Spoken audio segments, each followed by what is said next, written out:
A paz do Senhor Jesus esteja com você, minha irmã, esteja com você, meu irmão. Depois de 5 semanas, chegamos à grande semana, Semana Santa.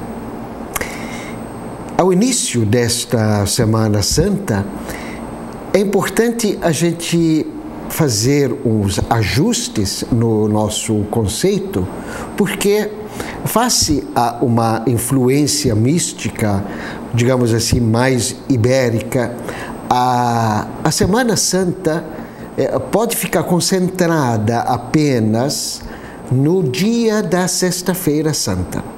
Inclusive, na nossa piedade popular, a gente percebe, por parte do povo, um grande respeito pela Sexta-feira Santa.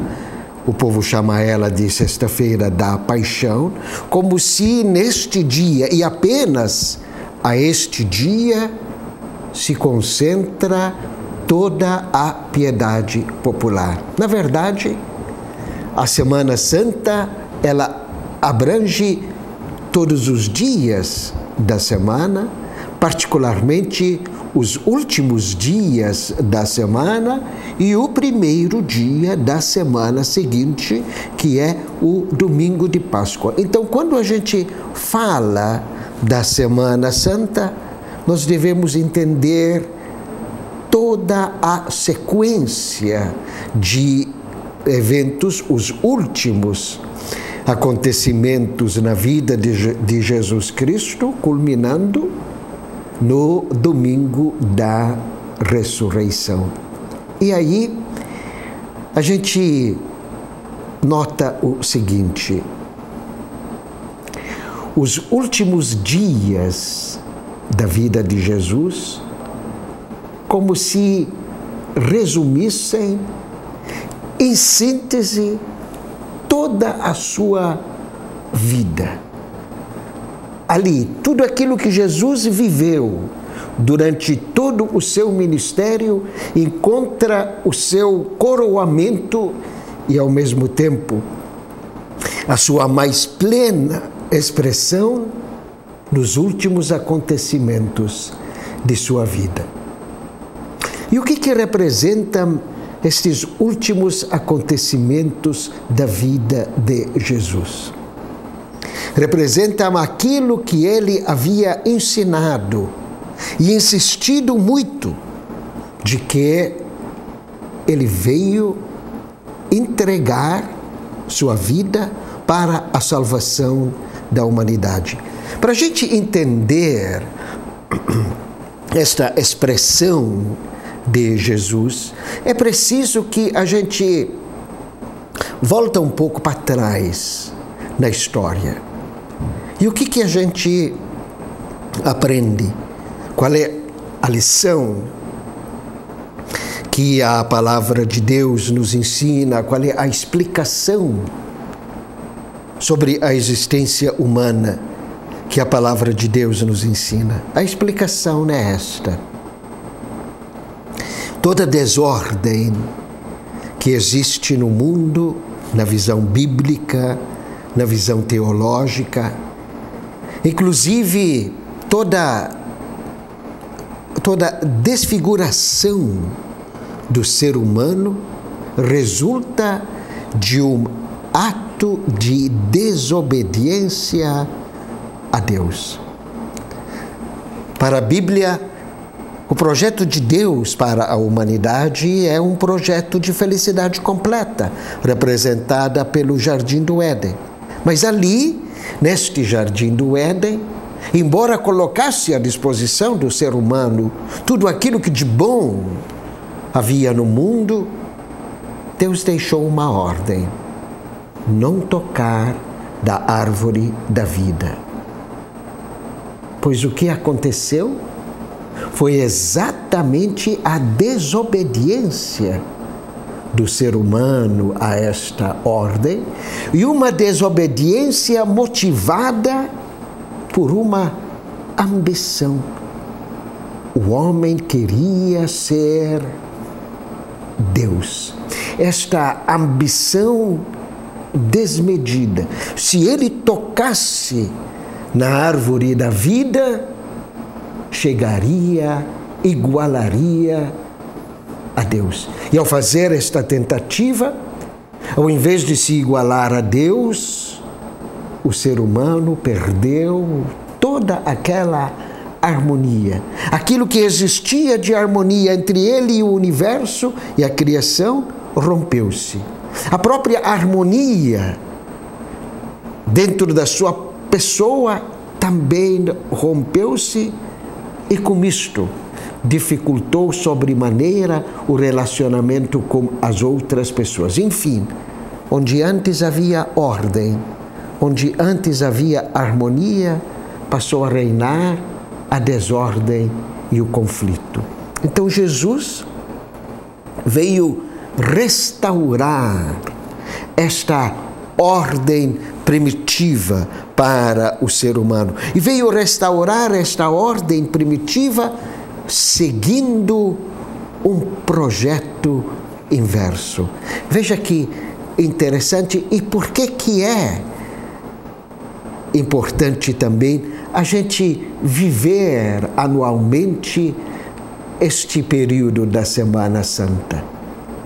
Se o processo que gerou confusão no mundo foi um processo de ambição, de ganância, de presunção do ser humano, a cura é seguir o processo inverso. E quem é que seguiu este processo inverno? Quem é que seguiu? Quem o ensinou e quem deu o exemplo foi o próprio Jesus Cristo. Ao reproduzir um dos hinos mais antigos, mais primitivos da era cristã sobre Jesus Cristo, o apóstolo Paulo faz este progresso humilde de uma forma espetacular. Ele fala que Jesus, sendo de condição divina, abriu mão, esvaziou-se desta condição divina e tornou-se um ser humano. Repara, amigo, esta progressão no rebaixamento de Jesus. Sendo Deus, ele primeiro veio a ser gente como nós. Não bastasse isto, desceu a um degrau mais profundo. Não se contentou apenas em ser homem, mas igualou-se ao nível mais baixo dos seres humanos em matéria de dignidade.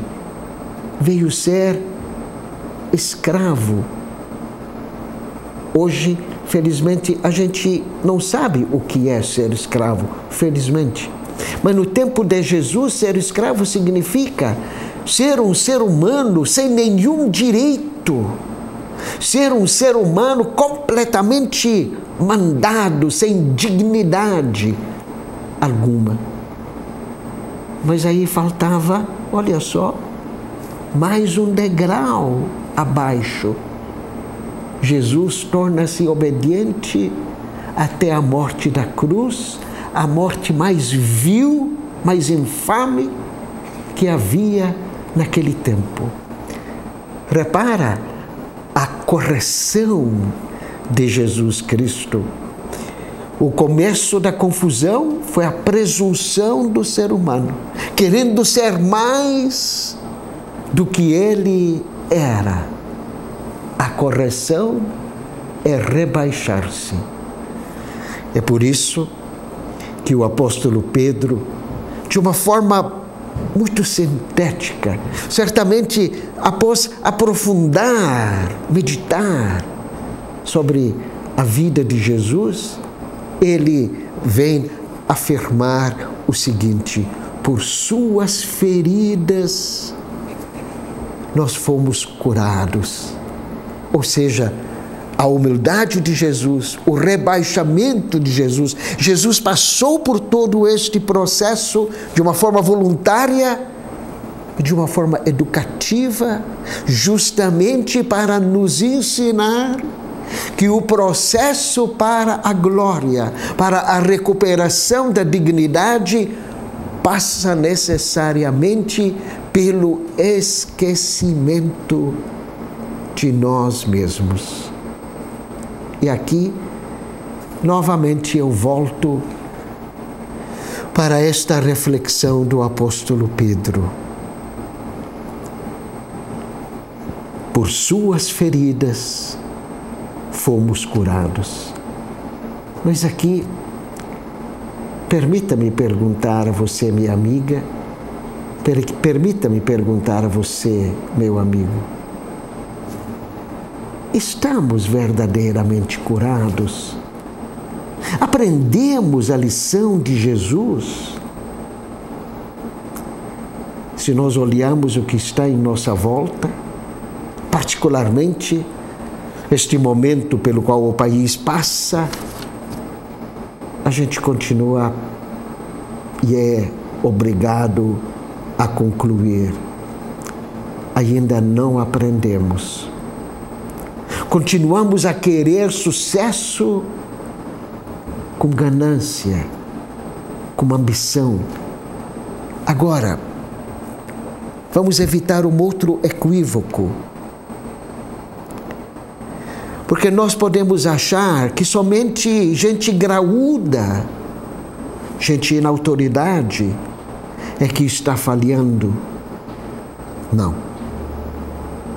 Repara, a maioria das confusões que existem nos nossos microcosmos, família, trabalho, amizade, convívio social, muitas destas confusões têm na sua origem nas nossas pretensões particulares, na defesa ou na promoção daquilo que nós achamos direito meu, entendendo por direito meu minhas vantagens, entendendo por direito meu meus privilégios, mesmo que isso venha a machucar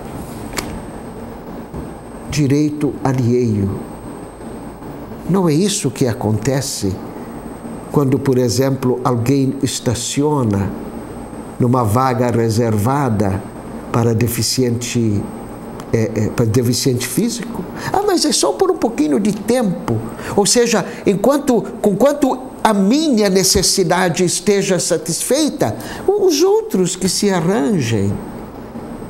Não é isso que acontece quando às vezes numa casa vizinha da gente, alguém coloca o som num volume altíssimo, madrugada dentro, como quem diz, enquanto eu estou me divertindo, os outros que se arranjem, que põem o algodão nos ouvidos se quiserem dormir. Importante que eu me divirta.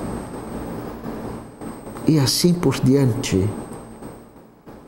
Enquanto continua esta mentalidade, que a gente chama de mentalidade do mundo, mentalidade que faz a pessoa cuidar dos seus próprios interesses, ignorando ou até desprezando os direitos dos outros, enquanto continuamos com esta escolha,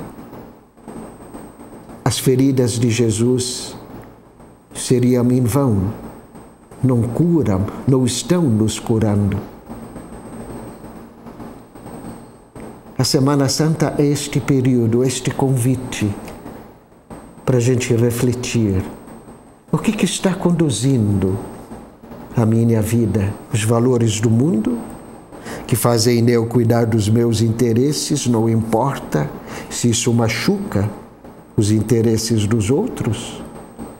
Ou eu estou pronto a abraçar os interesses de Deus, esquecendo de mim, para garantir o direito do outro? E aí pode parecer uma outra dúvida, que talvez ameace segurar esta opção. Mas se eu esquecer de mim em favor do outro, eu não estarei perdendo? Eu não vou ficar para trás? É isto que os últimos dias da vida de Jesus nos ensina. Aparentemente, ele perdeu, morrendo na cruz. Mas a morte de Jesus na cruz não foi em vão e nem foi o último gesto dele. O último momento da vida de Jesus não foi a morte, mas a ressurreição. Então, no modelo proposto por Deus, vivido e ensinado por Jesus, não leva à derrota, mas leva à verdadeira vitória. Que esta semana seja realmente uma semana santa para todos nós. Eu continuo aproveitando, comunicando que ainda há vagas na peregrinação que está sendo organizada para a Terra Santa Peraluma Tour. Se você quiser mais informações, ligue por este telefone que aparece aqui na imagem.